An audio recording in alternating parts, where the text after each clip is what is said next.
доктор Проктор и големата кражба на злато.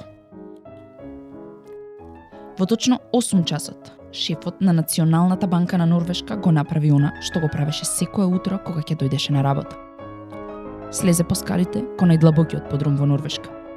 Помина покрај ковачницата за монети, каде што се прават монети со ликот на кралот.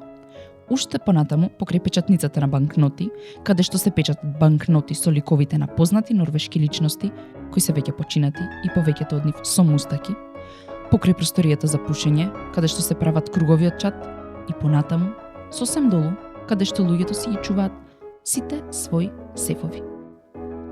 Таму тој и заменикот на банката ги отклучија сите 3 челични врати пред конечно да застанат пред трезорот со целата златна резерва на Норвешка. Отклучи, нареди шефот како и обично. Па кај тебе е клучот, Тор, рече заменикот, како и обично и се продзевна. О да, точно, рече шефот како и обично и отклучи. Потоа влегува во трезорот. Часот беше точно 5 минути и 13 секунди по 8, кога од најдлабокиот подрум во Норвешка се слушна очајнички вресок. И часот беше точно 5 минути и 15 секунди по 8, кога шефот на банката му шепна на заменикот: за ова никому ни збор, разбра? Сега не смееме да паничиме. Но следниот понеделник има инспекција на златните резерви. Дојде очајнички одговор од заменикот на банката. Што ќе биде со нас? Што ќе биде со Норвешка? Тоа остави ми го мене, рече шефот на банката Тор. Па што ќе правиш? Шефот на банката Тор малку се замисли. Ќе кренам паника, одговори тој. Потоа и двајцата почнаа да викаат. Часот беше 9 и кралот, како и обично, лежеше во својот кревет и ги гледаше спортските вести на телевизија. Репортерот си ги подмести очилата и рече дека се шират слухови дека сопственикот на Челчестер Сити, Максимус Рублов, сака да се обиде да го купи лично Ибран Алдовес, најскапиот, најдобриот и најразгаледниот фудбалер на светот, пред финалето на купот. Но се разбира нема пари за тоа. Секако дека Рублов беше најбогатиот човек на светот, побогат од Олаф Крон, Стенри Хаген и Шилингер Оке заедно.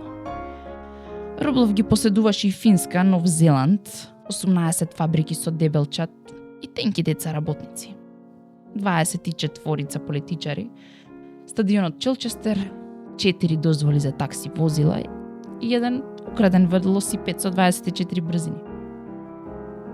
Но тоа не помагаше, зашто сите знаеја дека никој нема доволно пари за да го купи Ибран Алдовес. Последните што се обидува понудија 900 милиони фунти стрелинзи. Таџикистан, 3 носачи на авиони, еден што току измиен облакодер и 2 убави користени авиони со пропелери. Кога беа одбиени, ја додадоа и Доминиканската република. Улицата Докхуската, 3 дебели патнички чека и земјата на кралицата Мот. И добија едно громогласно не. Ваше височество, рече слугата кој стоеше на вратата. Шефот на банката на Норвешка е тука.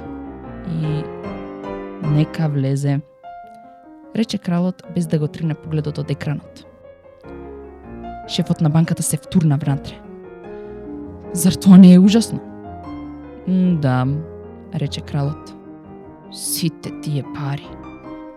Шефот на банката зјапна зачудено во кралот. Значи сте слушнале? Секако, сега оди на телевизија.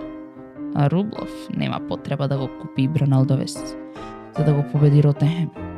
Конкретно. И покрај се тоа е само еден слаб фудбалски клуб од дното на 4-та лига. Не, јас зборувам за грабежот. Кој грабеж? Ноќеска, некој ја украл целата наша резерва од злато. Што зборуваш, Тор? Некој ја украл целата? Па добро. Сепак тоа беше само една златна прачка. Имаш ли осигурување од кражби? Да, но Не премногу големо лично чувство се надевам. Не, но тоа мислам дека би требало да пријавиш во полиција место да ме тормозиш мене сред спортски вести. Не можеме да го направиме тоа, па ќе настане паника. Каква паника? Економска паника. Кралот замислено остави еден показалец на брадата. Се сеќавам дека бев настинат оној ден кога имавме економија во училиштето за кралеви. Добро, рече шефот на банката. Значи, луѓето мора да веруваат дека можат да ги заменат сите банкноти кои ги печатиме за злато, тоа што го имаме во трезорот на банката на Норвешка. Ако дознаат дека таму нема злато, сите ќе ги вати паника. Ќе се обидат да ги заменат парите и пуф. Норвешката круна нема да вреди ни скршена пара и ќе бидеме сиромашни. Па тоа не може да е толку опасно. За колку сиромашни станува збор? Како мислите? Да се биде сиромашен колку Шведска е лошо. Но сепак не зборуваме за толку сиромашни колку Источна Австрија, нели? Источна Австрија, да.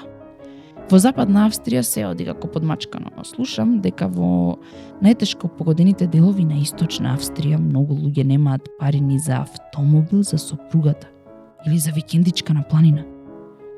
Многумина мора да работат најмалку 8 часа на ден само за да имаат пари да одат на одмор на Тајланд. Се плашам дека зборуваме за уште посиромашни од тоа ваше височество. Доколку сакате да дознаете што се случува понатаму, оваа книга можете да ја најдете во продажните места на Паблишер.